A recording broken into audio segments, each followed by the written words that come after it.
and the apprenticeship programs. You are building America and America's future. And it is such good work and exciting work to the benefit of everyone. So I'm so happy to be with all of you this afternoon. I thank all of the folks who are here. We have auto workers here, we have care workers here, we have teachers here. I thank you all. Thank you. So let's get to work.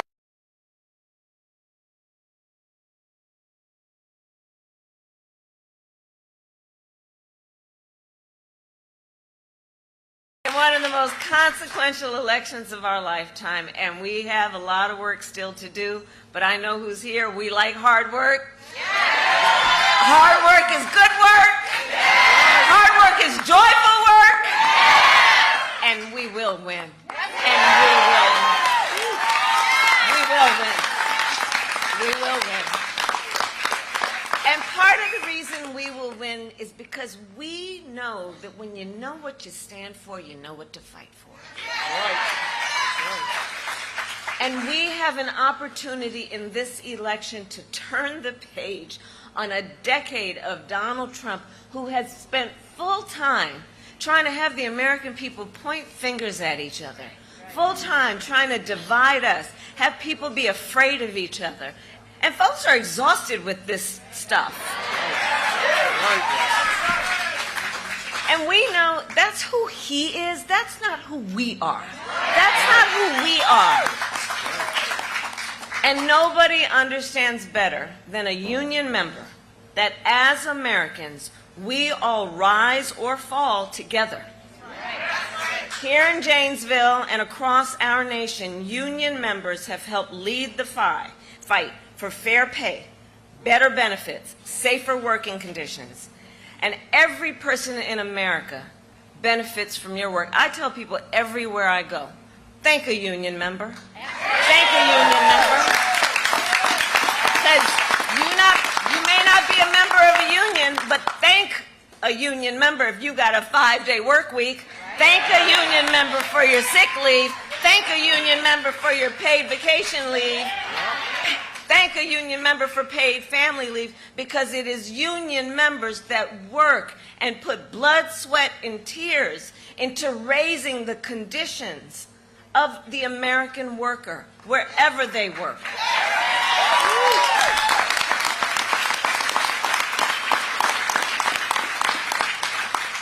And collective bargaining benefits our entire nation. You know, I try to explain to some folks, look, you know what? Here's the thing about collective bargaining. I'm going to break it down for you. I don't need to break it down for anybody here, but to people who are not here. And I say, look, wouldn't we all want a system that says that in any negotiation the outcome would be fair, right? All reasonable people should want that in any negotiation the outcome would be fair.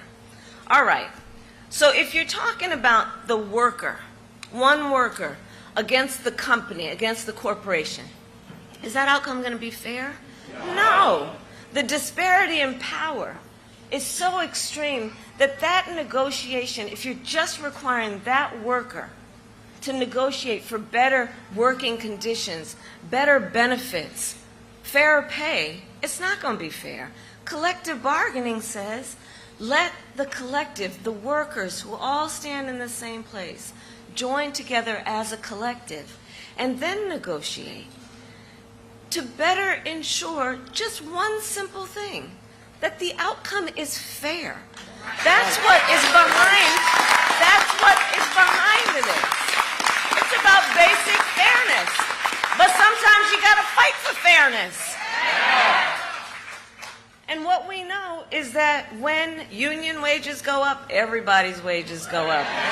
When union workplaces are safer, everyone's workplace is safer. And when unions are strong, America is strong. Bottom line. Bottom line. And everything that we have fought for is on the line in this election. In less than 90 days, it's either going to be Donald Trump or me sitting in the Oval Office.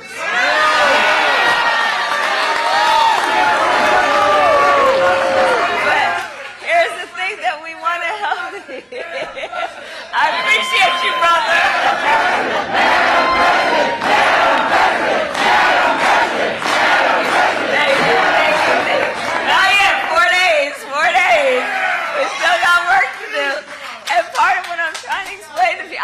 appreciate you, brother, but let me tell you. Part of the thing that I'm trying to help people, not who are here, obviously, not the leaders who are here, but others understand, is if you're trying to kind of figure out what the stakes are, just imagine the Oval Office. We've all seen it on TV. And just imagine on January 20th. Because if he is elected, if Donald Trump is elected, he's going to be sitting in that Oval Office stewing over his enemies list. Because he spends full time plotting revenge and retribution. Full time. The man is angry. Right? But you know what I'm talking about. So imagine on January 20th, it's either that, him plotting over his enemies list, or me working for you on my to-do list. That's what we're talking about. That's what we're talking about. That's what we're talking about. Because I like hard work. And at the top of my list is bringing down your cost of living. And it will be my focus every single day as president. I will always put the middle class first. I come from the middle class, and I never forget where I come from. I never forget where I come from. Never. And we know to strengthen the middle class, we must make sure that America, not China, wins the competition for the 21st century. Under my plan, we will invest in the industries that built America, like steel, iron, the electric power industry. And we will ensure that the next generation of breakthroughs, from advanced batteries to cutting-edge solar panels, are not just invented, but built right here in America by American workers. By American workers. And as part of that vision, we will invest in manufacturing communities across Wisconsin and across America. And we will retool existing factories. They've been built out, but we need to upgrade them. They are where the people are. And where those people are, they don't want to have to leave. They want to stay home. They want their kids and their grandkids to be where they are. So we will retool those factories. We will hire locally and work with unions to create good-paying jobs, including, by the way, jobs that do not require a college degree. Because here's the thing.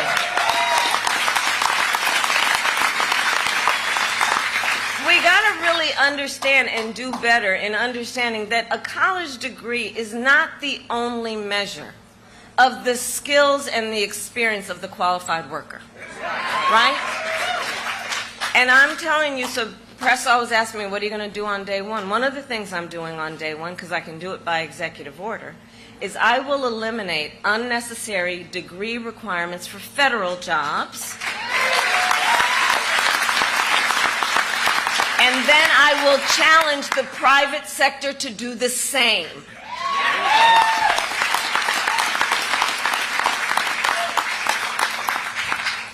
As we go forward, when we win, we will also continue to fight to expand the freedom to organize by passing the PRO Act and work to end union busting once and for all. We will protect the pensions of union workers and retirees. I've done it before. I'll do it again. Because when it comes to your pension, Social Security, Medicare, those are retirement benefits that the people have earned and are due without anyone trying to take them away.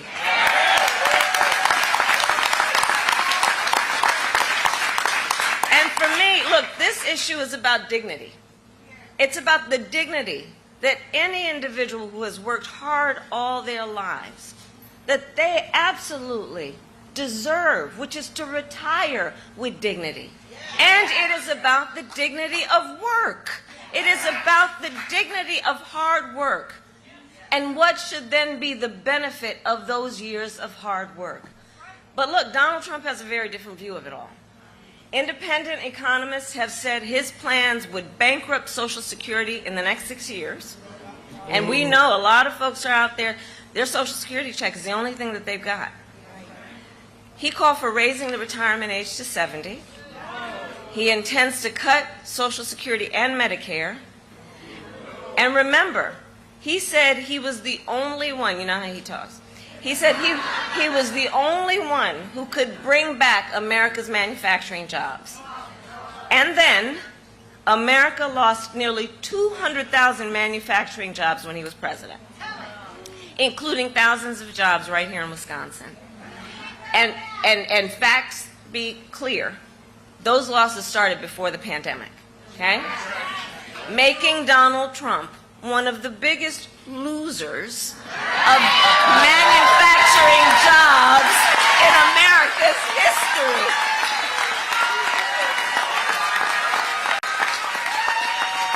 It's the truth.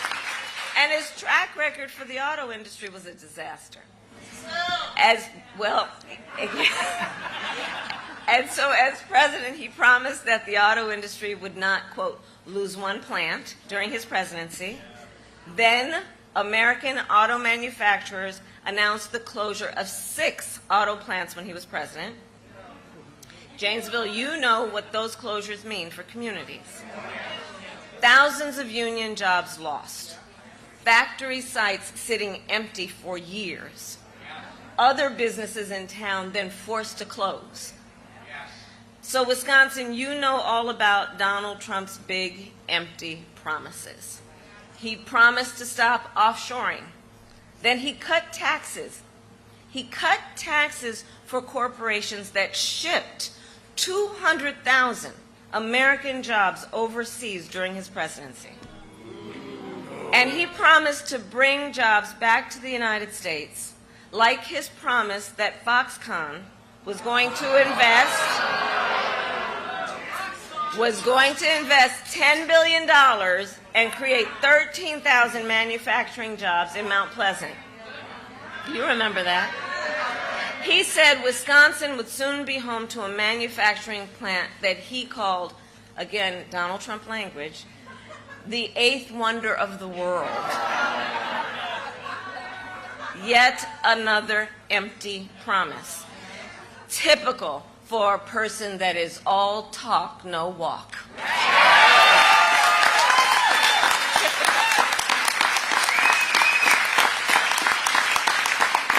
And all that to say, we here know, Donald Trump is no friend to labor. No friend to labor. He has been a union buster his entire career. He has called union leaders, quote, dues-sucking people. He said that he supports the so-called right-to-work laws 100%. He joked with a billionaire buddy of his about the mass firing of striking workers. And while he was president, he lowered labor standards and made it easier for companies to break labor laws and then get federal contracts, right? And so part of why I'm here is to ask all the leaders here, let's remind all the brothers and sisters of labor about who Donald Trump really is. Because he's got a lot of talk, but if you pay attention to what he's actually done, if you pay attention to who he has actually stood with when people needed a defender and a friend, you'll see who he really is. And we got to get the word out about this, because there's a whole lot of misinformation about what he is and who he stands with. And we know he does not stand with organized labor. So here's the bottom line. Donald Trump's track record is a disaster for working people, and he is an existential threat to America's labor movement. And everything Donald Trump intends to do if he is reelected is spelled out in Project 2025, which I still cannot believe they put that thing in writing. Like they bound it, handed it out, and people read it, and now they can't handle that, right? He intends to launch a full-on attack on unions and the freedom to organize. He will ban public sector unions. I know we've got AFSCME here, right? He will roll back workplace safety protections. He will make it easier for companies to deny overtime pay for workers. Talk about trying to take us back. And he will appoint a union buster to run the Department of Labor. Not to mention what would happen with NLRB, right? So I say all this to say to the friends that America, as we all know, is ready to chart a new way forward. We are ready for a new generation of leadership for America.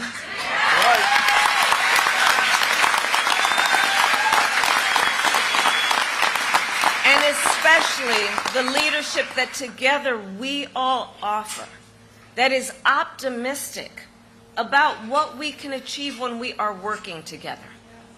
There's a certain spirit of how we think about all this that directly relates to whether as we move forward we will be stronger or not.